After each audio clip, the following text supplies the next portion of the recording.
Hello, how are you?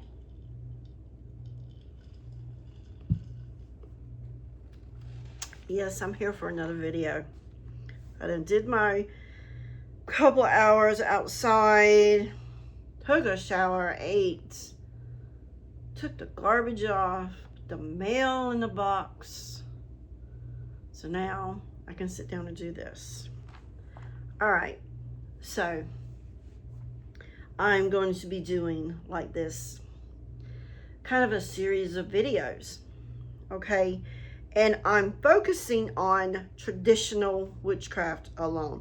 And as we all know, traditional witchcraft is simply an umbrella over many traditions. So maybe when I'm done, some people can understand, if you don't already, what basically it's all about. Today, though, I wanted to start out with basically historical wise versus modern witchcraft, or historical witchcraft versus modern witchcraft. And I'm speaking from my path, my point of view, from traditional witchcraft that I'm in and what I see from then to now. No one has to agree with me. Think of it as a think piece. I don't know. Whatever floats your boat on it. So we're going to start out talking about how I think that traditional witchcraft has become watered down in these modern times because the historical forces that shaped witchcraft itself, the persecution, the secrecy, the animism, the spirit work, and the community embedded ritual, they've been replaced by this Enlightenment rationalism, commercialization, and individualistic spirituality. The result is a version of witchcraft that is aesthetically recognizable, but spiritually and structurally disconnected from its historical roots. So we're talking from the vantage of historical roots, okay? Not yesterday. So what witchcraft historically was? It was not a lifestyle or this set of affirmations. It was a socially embedded, cosmologically coherent system that operated within a worldview where spirits, ancestors, land powers, and maleficium, I love saying that word, were taken seriously. Historically, witchcraft meant harm through occult means. The cursing, the hexing, the bewitchment, or the spirit-driven maleficium. This definition appears across cultures and eras. So witchcraft accusations were shaped by the courts, by the clergy, by rulers as tools of control, especially during a crisis, a famine, a plague, and religious instability. Anyway, pre-modern societies operated within animistic and spirit-driven worldviews. Witchcraft was part of a shared cosmology, not a personal identity. It was feared, but respected, and woven into community life. And witches were imagined, and sometimes self-identified, as people who worked with spirits, the dead, or hidden forces of some kind, often in opposition to the dominant religious or political structures. Modernity, modern times, especially Enlightenment rationalism, systematically dismantled the worldview that made witchcraft meaningful. The Enlightenment prioritized objectivity, rationality, and scientific thinking, pushing aside the indigenous and occult knowledge systems as superstitious. This created a cultural environment where witchcraft could survive only as folklore, metaphor, or counterculture. When the communal structures that once defined witchcraft dissolved, witchcraft became individualized, a personal practice rather than a community embedded role. Because historical witchcraft was associated with harm, spirits, and taboo, modern culture softened it into self-care, empowerment, aesthetic identity, and psychological metaphor.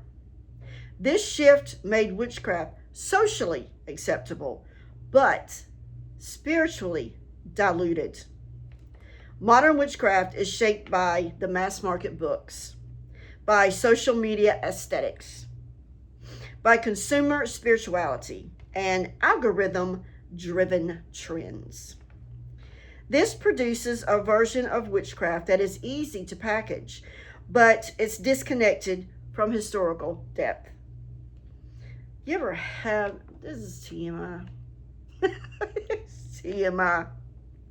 Like something just run like your nose for no reason whatsoever. Just, I don't think it's a good time to do this now. No, it's not. Traditional witchcraft involved trance, spirit contact, and a risk. Practices that require discipline, training, and cosmological grounding. Modern witchcraft often avoids these in favor of symbolic or therapeutic substitutes. I know. Some of what you can read about, it is dangerous, it is scary, it's poisonous, it's toxic, it's bloody, there's some other kind of ick factor in there. But I can't help but sometimes feel like, as witches, I am not truly witching. You know? Just look how someone responds when a witch says baneful, or hex, or necromancy. I'm talking about animal parts. And how we have to say, trigger warning. Oh, the blessed time. Remember, this is a think piece, people. Just a think piece. But it's my practice I'm talking about. But that's just another phase that we have to That's just another phrase that we have to put out there, that we have to say. I get tired of having to say these phrases. Like, are we real? Were they real? What's the point if we can't handle what we know was a thing? Or was it? Really? Let's compare the aspects between what we have learned to be historical witchcraft and what we know today as modern witchcraft. Historically, the cosmology was spirit-driven, like I said, animistic, and dangerous. In modern witchcraft, it is psychological, symbolic, and eclectic. We all like the eclectic. We all like to say eclectic. I'm not going to say I don't. I'm not going to say I haven't. Think. Historically, the social role was feared, liminal, and taboo. Now it's identity. It's a hobby. It's a lifestyle. Historically, practices were cursing, spirit work, trance, and divination. Now, it's manifestation, crystals, and self-care. Self-care is what I do on a personal level. It's not part of my path.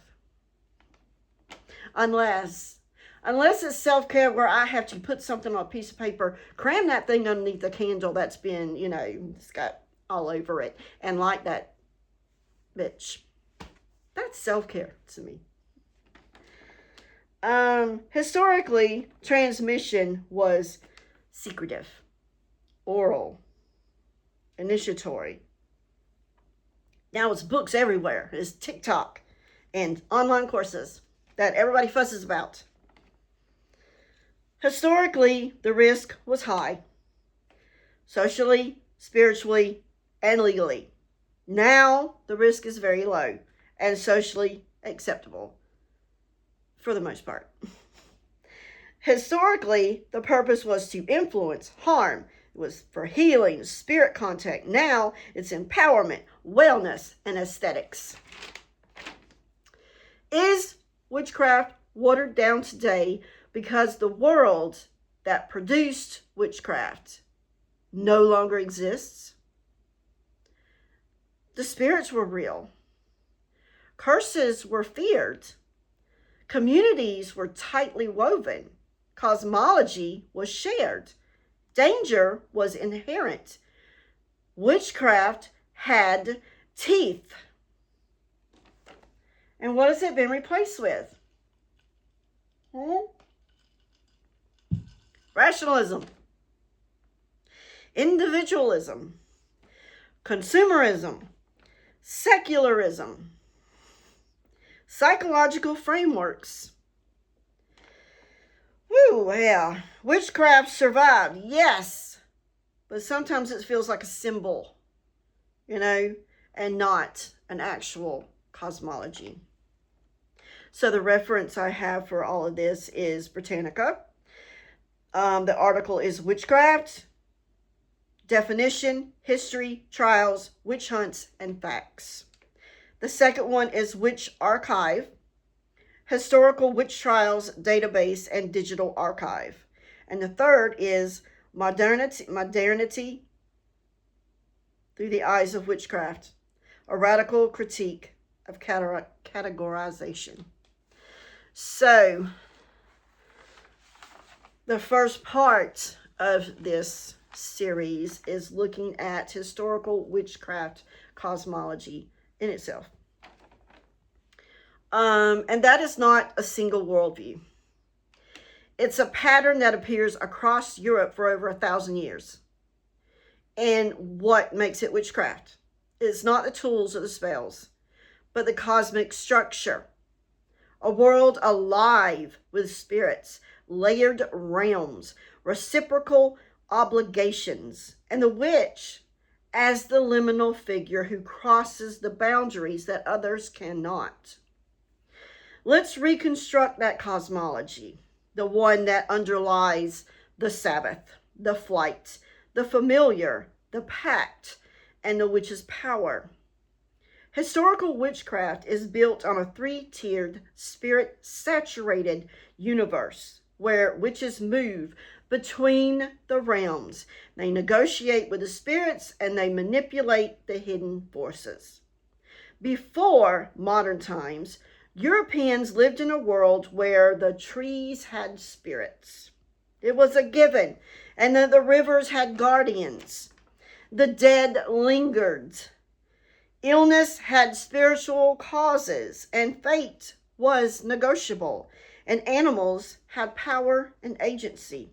This was a belief. It was a reality. Witchcraft operated inside of this living world and not outside of it. Historical witchcraft assumes a cosmology with 3 overlapping worlds. You have the middle world. That's this one we're in right here.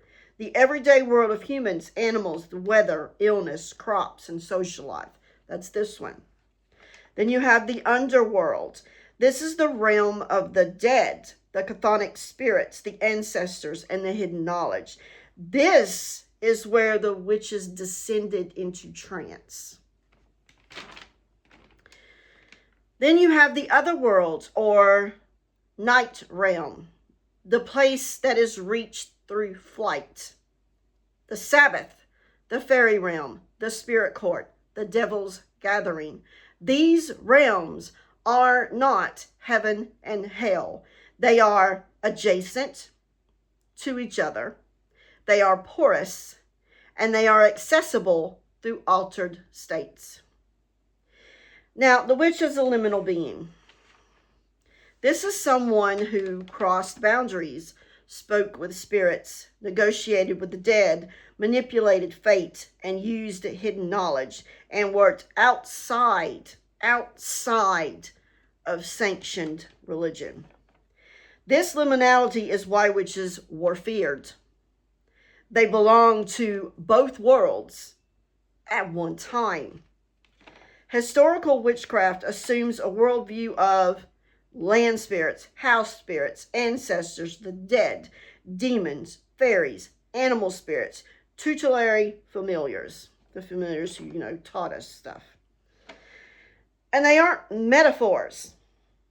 They have personalities, they have desires, grudges, alliances, and power. Witchcraft is the management of relationships with these said spirits. And historical witches use the body as a tool for their trance, for flight, for possession, shape-shifting, spirit contact, and my favorite word, maleficium.